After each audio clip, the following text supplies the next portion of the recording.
Let's go! Combine mo nga.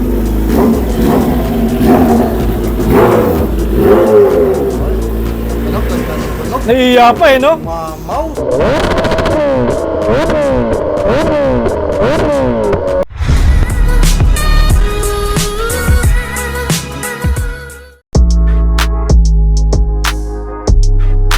Our last video went very well. Nox, ano kasi I'm K. So itong gagawin nating video ngayon is continuation ng last vlog natin. At meron tayong mga bagay na hindi na-cover sa last video. Ngayon naman, itutuloy natin. Gagamitin ulit natin si Kawasaki ZH2 with brand new full exhaust titanium muffler with my name. And sa mga nakapanood last vlog, nakita nila kung paano nag-transform ang kulay ng ating exhaust pipe.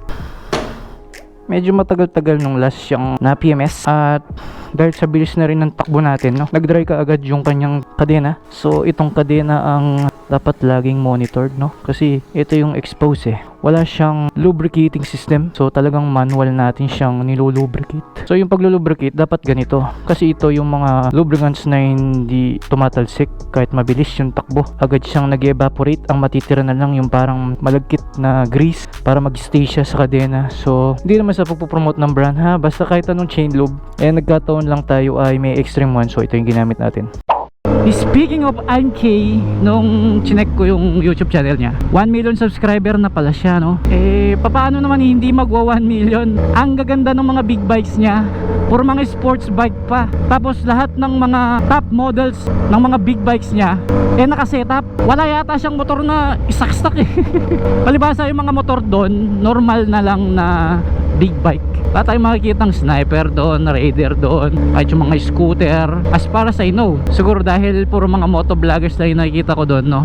Sa last video natin, naipakita natin dito yung itsura niya, yung transformation niya, yung tunog niya sa high speed and low speed. So meron lang tayong hindi naipakita sa last video, itong ang launch control. Nung binomba natin siya ng naka-side stand, nakita natin nagba-backfire siya, no?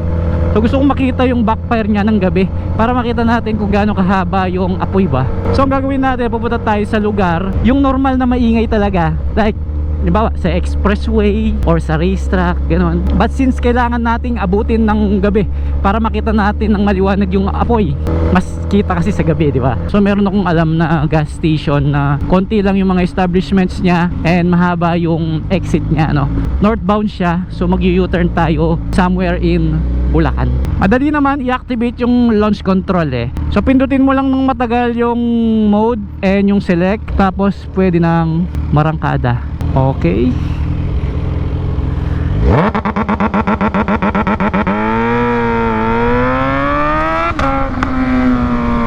Nakakabitin nga lang yung launch control kasi once na tumakbo na siya, mawawala na yung wapapapapang. Pero mas may putok siya every ship kapag ka naka-on yung launch control mode. Kasi kapag ka naka-launch control mode tayo, medyo mahina yung power ng motor. Parang bumaba siya to road mode. Kasi ang pinaka-highest mode nito is sports mode. Ramdam ko sa throttle medyo delay siya eh. Kung napapanood nyo nga pala itong video natin ngayon, araw ng Sabado, April 27. Ngayong araw po ay nasa Makina Motor Show po tayo. At sa mga nakapanood ngayon na gusto kong makita at malapit lang kayo dun sa venue, pwede kayo tumakbo dun at hanggang hapon naman ako nandoon. Pagkatapos kinabukasan, araw ng Linggo, bibiyahe na po tayo pa Rojas City Capiz para doon sa event ng Suzuki at magpipiesta doon. So wala rin kasi akong idea, so invited lang ako eh. Hindi ako makapagbigay ng exact dahil ayoko naman magkamali. Sa oras hindi ko rin alam dahil syempre may service kami doon, so hindi ko rin alam kung anong oras nila ako susunduin. Go with the flow lang ako, bahala na yung Suzuki kung saan niya ako dalhin. So ang Suzuki nag-produce din ng sticker ko, so huwag kayong maglala, halos feel ko lahat naman ng a-attend doon sa festival sa Rojas is mabibigyan naman. Itong event na to ay hindi ko in-announce sa aking Facebook account. Yung mga nanonood lang talaga sa akin sa YouTube ang may alam. Yung mga motor show na sinasalian natin sa iba't ibang lugar, pinapost natin yan sa Facebook. So madalas ang mga pupunta doon yung nakakakita sa Facebook, which is madami nga. Like yung mga bata, ang dami nila. kahit di sila lumalapag, puwapasyal sila sa venue para lang makita si Reader and makahingi ng sticker sa atin. Ngayon naman, subukan natin na i-announce lang sa YouTube.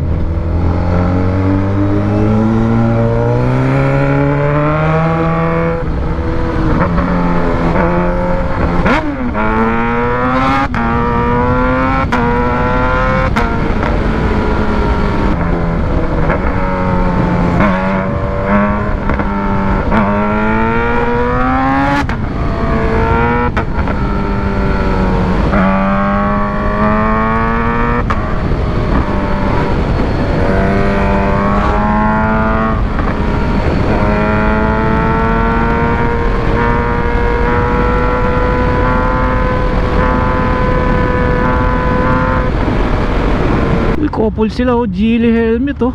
Anong kasing helmet to? Ah, modular. Wow.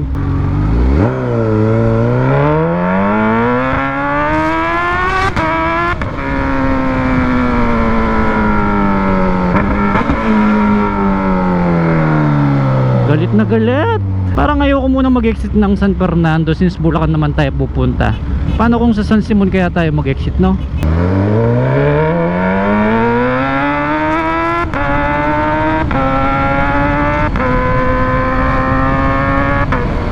Ganda ng L200, oh. Lowered, oh. Ang linis. Mukhang kilala pa yata ako bumusina, eh, no?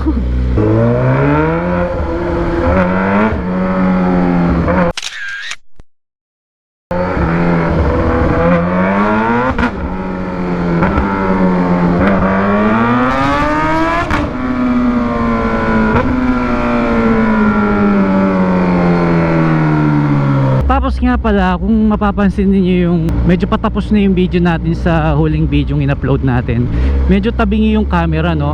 Meron kasi akong stiff neck hanggang ngayon. So, hindi ko namamalayan, nakatabingi pala yung ulo ko. Nakaganyan, no? Panoorin nyo ulit yung medyo patapos na yung vlog, yung pauwi na ako. Masakit kasi hanggang ngayon, pero medyo tuwid na yung ulo ko. Buti naman, mali yata yung pwesto ng ulo ko nung natulog ako. Tapos pinanood ko yung video ni Walterific mga last 2 days ago. Siguro dahil naka GoPro Hero 12 siya. Super wide yung lens niya, no? Ang lawak ng nakikita sa screen. Gusto ko sanang i-try, kaya lang ang GoPro Hero 12 sa 2.7K resolution, wala siyang 60 frames per second. Eh palibasa si Walterific nag-upload siya ng 4K resolution. So ang 4K resolution yun lang ang mayroong 60 frames per second, eh. And yung ibang may 60 frames per second 1080p na lang, eh. So ako gusto ko 2.7K resolution, eh. So dahil moving tayo, gusto ko 60 frames per second yung nabibideo natin para smooth yung paggalaw ng ulo ko, di ba? Hindi siya parang putol-putol. Problema kasi sa 4K resolution, kahit 120 gigabytes yung nakasaksak na memory mo, magiging ilang oras na lang siya.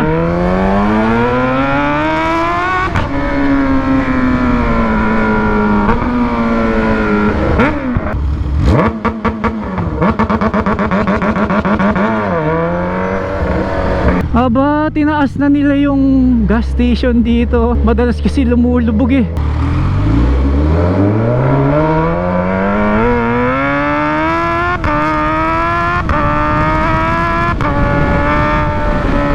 Ito yung gas station na pupuntahan natin mamayang gabi. Hindi ko makita. Ang taas ng mga bulaklak, no? So yun, no, Petron. As you can see, dun sa mga signage nila, dalawa lang yung nakikita natin, no? Tapos may McDo. So konti lang yung mga establishments niya. Ang haba ng exit niyan. So dun tayo sa may bandang exit para hindi tayo makabulahaw dyan mamaya. At saka gas station yan, eh. Tapos naapoy-apoy, di ba? Hindi pwede, di ba? Kailangan lumayo ng konti. Kaya lang ang problema ko, maaga-aga pa. So kailangan ubusin ko yung oras ko sa kalsada para pagdating doon, either dumidilim na or madilim na kaagad, para yun yung outro natin sa video natin. Ngayon, iniisip ko baka pupunta ako sa Tondo ngayon, puntahan natin yung mga tropa natin doon at kahit paano makapag-merienda at makakain. Lalong lalo na si Brother Remor ay may bagong produkto sa kanyang mini tindahan. Dati kasi meron siyang siomai rice. So ngayon dinagdagan niya yung mga putahe na pwedeng bilhin ng mga tao. So gusto kong i-try ngayon. Medyo nagpaparamdam kasi sila, eh. Sinachat nila ako sa GC namin, eh. Ang pangalan ng GC namin is Ugboys kasi madalas kami kumakain sa Ugbo. So punta muna tayo ng Tondo sa may Zaragoza at doon na tayo kumain. Ba, May Shogo na pala. Siomai on the go. Shoklin, Shogood. Ayos na. Welcome to Shogo. Halika, samahan mo akong kumain sa Dunkin' Donut. At dito tayo sa hindi mainit para di nakabilad yung motor. Ayaw dito. At syempre, alam nyo na kung anong o-orderin natin sa Dunkin' Donut. Hindi po donut, kundi tuna sandwich with orange juice. Yun ang madalas kong ino-order dahil masarap. Nakakabuhay yung orange juice nila dito. Pwede pa mag-dine in, diba? Uy, bago yung settings ng mga tables and chairs, ha?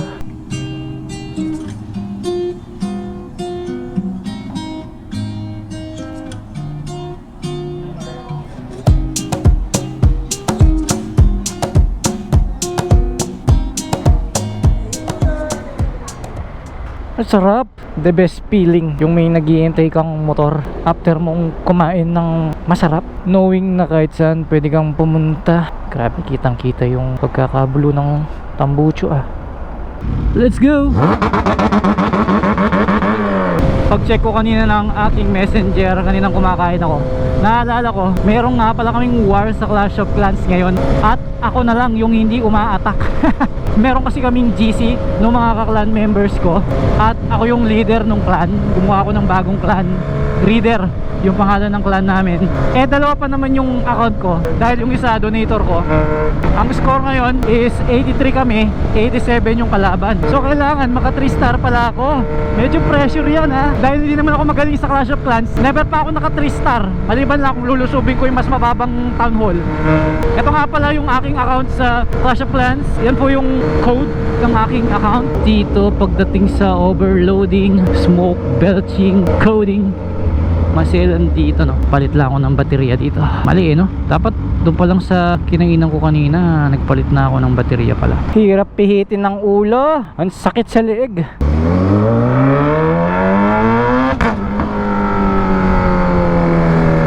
Welcome back sa Tondo. Memorable ampere na to sa akin dahil dito ko kinuha yung Z1000R ko. In-order ko pa sa Cebu. Kaya lang ang problema, wala bang plate number hanggang ngayon. Nauna pa yung ZH2 ko. Anong nangyayari? Mauuna pa yatang mabenta yung Z1 bago magkaroon ng plate number. Buti na lang may papel na binigay yung kasa sa akin na kung saan pwede kang gumamit ng temporary plate number. Kaya lang ang problema, pag binenta yung motor ay hirapan yung bibili na kunin yung kanyang legit na plate number. Maliban lang kung magpapagawa siya ng bagong plate number. Parang daming truck ngayon, ah.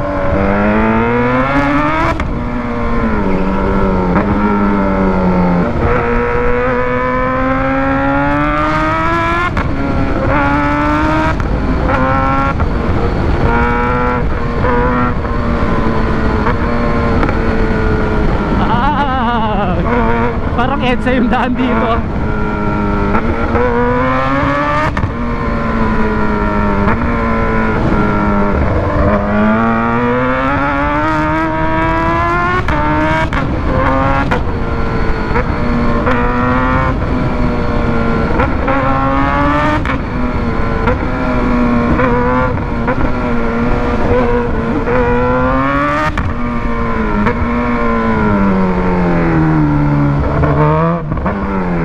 Ito na pala ako. Palatandaan dito, Jollibee. Mas maganda pupunta kina Remor nang nakamotor. Hirap kasi ng parking dyan. Tagal kong hindi bumalik dito, ah. Welcome to Saragossa. Ito Luwalhati Street naman ito. Sabay, beef pares 80 pesos. Tapos bilder tayo, pre. Ito na yung pares ni Siomai ni Betlog. Ginagawa ko, Betlog ni Remor. Si Remor, oh. Tinitignan yung titanium, oh. Gusto yata magpa-titanium sa click nyo. Pre, ikaw may-ari ng tindahan. Yes. Introduce mo naman sa akin. Okay, ano ang i-introduce natin? Ayan. Meron tayong beef pares dito na luto ng misis ko na si Josephine. Ang tawag dyan, pares ni Pen. Meron din tayong ice candy, available. Tapos ang siomai ni B. Ayan. Dito lang yan sa Tondo, Manila, ha? Okay, so ito yan, 80. 80 pesos lang yan. Ito yan, Yan, isang set na yan. Ngayon, kung sasamahan natin ng siomay na dalawa, 100 pesos na. Pre, di kaya matabunan mo yung pares ni Diwata nito? Ay, malabo pa yun, malabo pa. Malabo pa yan. Malabo pa yan. Pero dadating tayo doon. So ito, pares ni Hiwaga. Pares ni ano yan, ni... Oo nga, no? Kasi meron lang Encanto eh. Pares ni Encanto. Merong pares ni Encanto, yung tapat, ito, Hiwaga.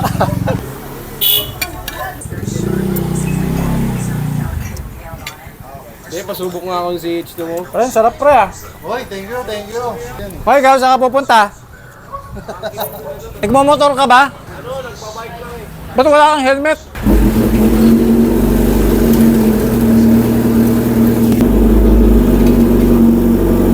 Bombayin mo nga.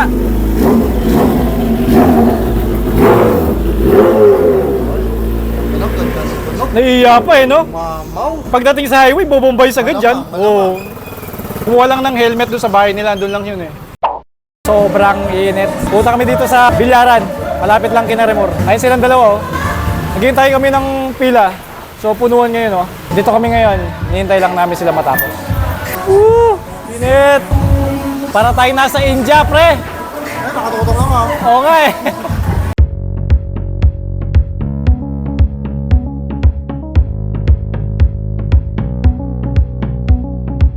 Sinundo pala ni Eljon yung girlfriend niya eh, kaya pala hiniram niya yung motor ko. Subukan ko ngang magpaikot ng motor gamit yung side stand.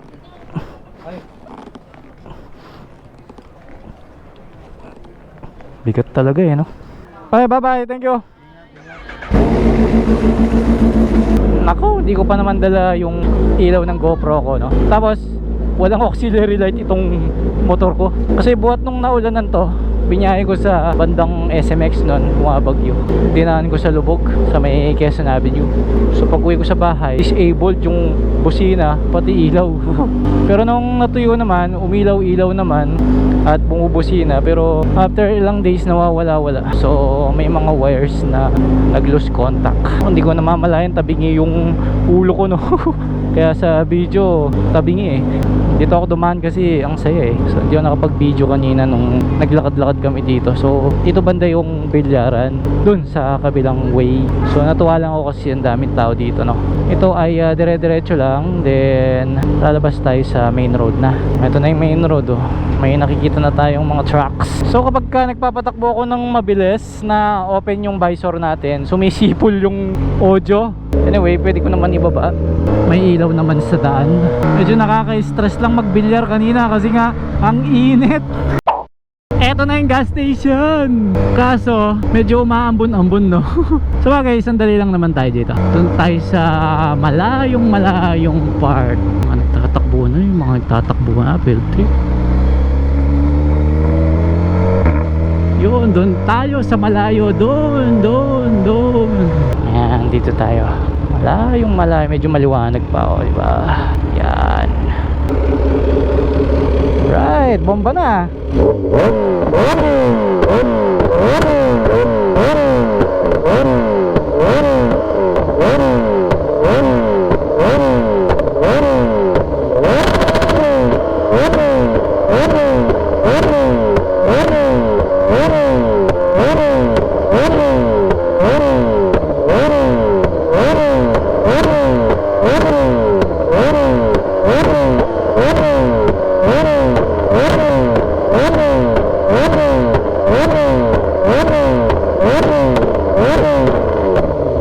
Grabe, init.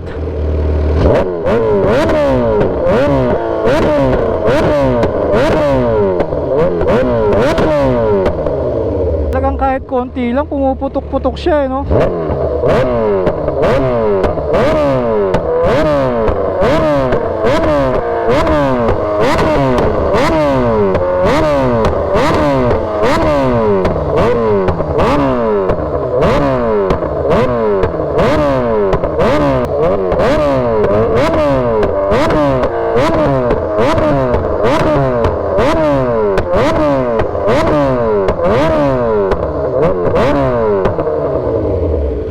Grabe.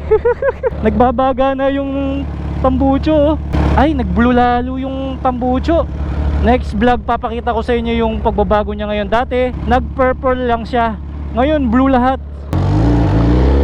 Alright, let's go! Maraming salamat sa lahat ng tumapos ng aking video at kung nakaabot ka hanggang dito sa dulo, paki-comment lang po, #ReadForSpeed.